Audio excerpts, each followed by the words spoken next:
Hi guys! So for today's video, papakita ko sa inyo kung ano yung aking ginagawa tuwing umaga. So dito nga guys, para makilala niyo na rin ako, naglinis muna ako ng kwarto kasi gusto ko bago kami kumain ng agahan, malinis na ang aming bahay. Dito inuuna ko lang yung kalat namin sa kwarto para pag linis ko ng salis, dire-diretso na.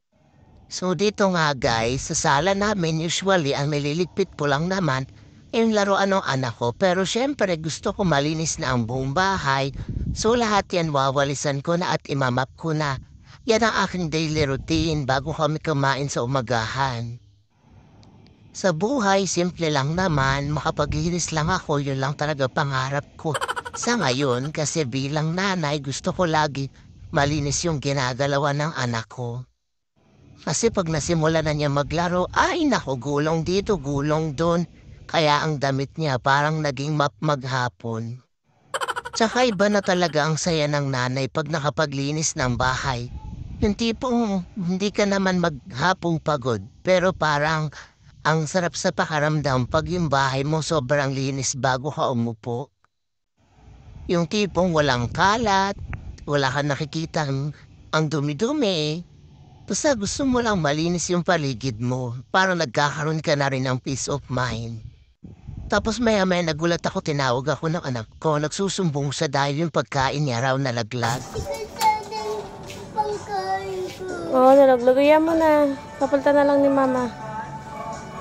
At tinuloy ko na nga ang paglilinis, tiningnan ko muna yung tubig kung kumukulo na. Kasi itong mister ko nagpapatimpla ng kape. So, syempre tayong mga nanay, kung ano man ang request ng mister at ng anak, yun ang gagawin natin. Dito lang, tinuloy ko lang yung paglinis ko habang inaantay ko yung pakulo ng tubig. At talaga namang every morning pinagtitimpla ko ng kape yung asawa ko.